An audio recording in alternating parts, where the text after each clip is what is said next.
안녕하세요. 루장입니다. 주말 사이 미국이 베네수엘라 군사 개입을 했습니다. 대통령 체포, 정권 공백, 그리고 도널드 트럼프의 강경 발언까지. 그런데 미국 증시는 거의 움직이지 않았는데요. 오늘은 이게 왜 악재가 아닌지, 시장이 진짜 보고 있는 변수는 무엇인지 한번 풀어보겠습니다. 먼저 숫자부터 보시죠. 미국 증시 선물은 다우는 마이너스 0.1%, S&P 500은 보합권, 나스닥 100은 플러스 0.1%입니다. 패닉은 없었습니다. 이유는 간단한데요. 베네수엘라 원유 생산량 하루에 약 100만 배럴 미만, 글로벌 공급의 1%도 안 되는 수준입니다. 즉, 뉴스는 크지만 숫자는 작다. 이게 시장의 판단이겠죠. 이번 사태의 핵심 인물은 베네수엘라 대통령 니콜라스 마두로입니다. 미국은 군사 개입, 정권 제거, 체포까지 단행했죠. 하지만 시장은 이렇게 보고 있습니다. 월가의 해석은요. 장기 점령은 아니고 직접 통치도 아니고 질서 있는 전환 압박이라고 판단하고 있습니다. 실제로 미 국무장관의 발언도 레버리지는 충분하다 수준에서 멈췄다는 것입니다. 확전 가능성은 낮아졌고요. 글로벌 공급망 충격도 제한적이었고 그래서 증시는 흔들리지 않았다는 분석입니다. 보통 이런 뉴스면 원유가 먼저 튀어야 합니다. 그런데 현실은요. 원유들이 미동도 없었죠. 왜일까요? 이유는 두 가지입니다. 첫 번째로 공급 차질이 가정일 뿐 아직 실제 수출 차단은 없다는 것이고, 두 번째로는 미국, 오펙 여유분이 존재한다는 것입니다. 단기 공백은 대체가 가능하다는 뜻이겠죠. 그래서 시장은 당장 오를 이유는 없다라고 판단을 한 겁니다. 이번 주 진짜 중요한 건 따로 있습니다. 첫 번째로 미국 고용 지표인데요. 금요일 날 발표가 됩니다. 12월 예상 신규 고용은 플러스 5만 5천 명. 이 숫자의 의미는 고용 둔화로 나올 경우 금리 인하가 명분이 강화가 되고요. 고용 유지는 긴축 장기화 우려를 낳을 수 있습니다. 이번 주 시장 방향성의 핵심 트리거라 할 수 있겠죠. 여기서 시장이 보는 건 하나입니다. AI 투자는 아직 살아있는가? 집중적인 종목이죠. 엔비디아, AMD, TSMC. 기술보다 중요한 건 CEO들의 수요 코멘트가 될 것입니다. 정리해보면 이렇습니다. 베네수엘라 뉴스, 심리적 자극은 강합니다. 하지만 실물 경제 영향은 제한적이었고요. 지금 시장은 전쟁도 아니고 정치적 문제도 아니고 고용과 AI 수요가 크다는 것입니다. 시장은 늘 이렇게 말합니다. 뉴스가 아니라 숫자를 봐라. 이번 사태도 마찬가지죠. 공포는 헤드라인에 있고 방향성은 데이터에 있습니다. 이번 주 고용 지표와 CES에서 나오는 AI 발언, 이 두 가지만 놓치지 않으면 되겠습니다. 지난 금요일장 EV 섹터주는 리비아는 마이너스 1.52%, 테슬라는 마이너스 2.59%, 루시드는 플러스 5.49% 상승했는데요. 11.15불로 정유장을 마쳤고 애프터장에서는 플러스 0.09% 상승하면서 끝이 났습니다. 자, 사상 최저가 근처, 실적은 아직 불안, 공매도는 여전히 많다. 그런데 지난 금요일장 생각보다 너무 단단히 잘 버텨 주었습니다. 저점은 10.69불이었고요. 고점은 11.26불. 중요한 건 이겁니다. 저점이 무너지지 않았다는 것이죠.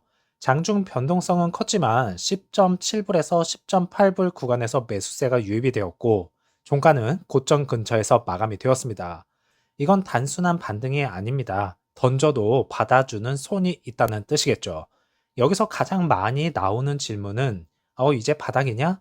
전문가들은 아마 이렇게 생각할 겁니다. 바닥 확정은 아직은 아니다. 하지만 바닥 형성 구간은 맞다. 이 이유는 세 가지로 나눠볼 수가 있겠는데요. 52주 최저 근처에서 거래량이 유지가 되고 있고 추가 악재도 가격 붕괴가 없습니다. 시총은 3.6 빌리언 달러, 이미 최악의 가격에 반영되고 있죠. 시장은 지금 망할 수도 있다가 아니라 당장 망하지는 않는다. 이쪽에 베팅을 하고 있는 겁니다. 인플로우는 13.29 밀리언 달러, 아웃플로우는 10.11 밀리언 달러, 순유입은 플러스 3.18 밀리언 달러입니다.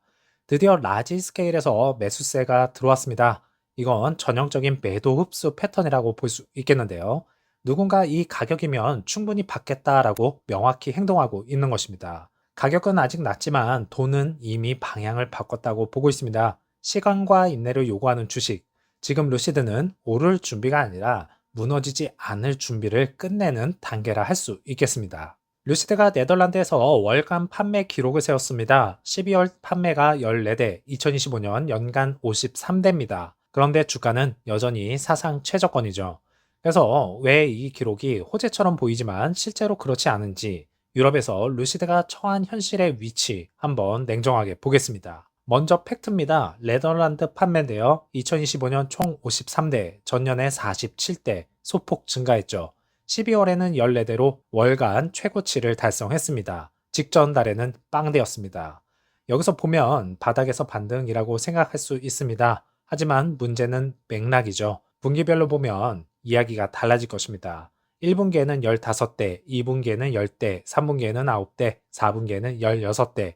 이건 성장 곡선이 아니라 초기에 반짝, 그 다음으로는 수요 소진, 그리고 연말 기술적 반등, 즉 팔릴 사람에게는 이미 다 팔았다는 구조로 해석할 수가 있습니다. 현재 네덜란드에서 판매 중인 모델은 루시드 에어 단일 라인업입니다. 가격대는 그렇게 싸지가 않고요. 이 가격대 경쟁자는 테슬라도 아니고 BMW, 벤츠도 아닙니다. 포르쉐, 벤틀리, 마흐바흐 영역이라는 것이죠. 하지만 문제는 루시드는 브랜드 신뢰가 아직 그 레벨이 아니라고 판단이 되고 있습니다. 자, 그래서 그래비티가 과연 게임 체인저가 될까라는 의문을 가질 수가 있겠죠. 9월부터 루시드 그래비티 SUV 주문을 유럽에서 받기 시작했는데요. 가격은 10만 2,900유로부터 12월 등록은 2대. 하지만 중요한 질문이 남아 있습니다. 고객 인도인가? 전시 프레스용 등록인가? 아직 유럽 공식 인도 게시 발표는 없습니다. 즉, 그래비티는 아직 판매 데이터가 아니라 기대 변수라는 것이겠죠. 자, 53대 기록의 진짜 의미 정리하면 이렇습니다. 긍정적으로 본다면 브랜드가 아직 유럽에서 완전히 사라지지는 않았다. 또한 그래비티 출시 전 마지막 재고 소진에 국면에 있다. 부정적으로는 수요 확대 신호는 아니고 구조적 성장도 아니고 가격 대비 시장 적합성도 아니라는 것입니다. 성장 뉴스가 아니라 현황 보고입니다. 루시드의 유럽 판매 기록은 희망을 말하지 않습니다. 대신 이렇게 말하고 있죠. 우리는 아직 여기 있다. 문제는 제품이 아니라 신뢰, 가격, 포지셔닝. 그래비티가 이 세 가지를 동시에 해결하지 못한다면 유럽은 여전히 상징적 시장에 머물 것 같습니다. 그래서 지금 루시드는 도약 직전도 아니고 붕괴 직전도 아니라는 것입니다. 다음 카드를 증명해야 하는 마지막 구간이죠. 그게 현재 위치입니다. 요즘에 감기가 너무 심한 것 같습니다. 저도 지금 목감기에 살짝 걸리고 있는데 건강 유의하시고요. 다음 영상에서 찾아뵙겠습니다. 감사합니다.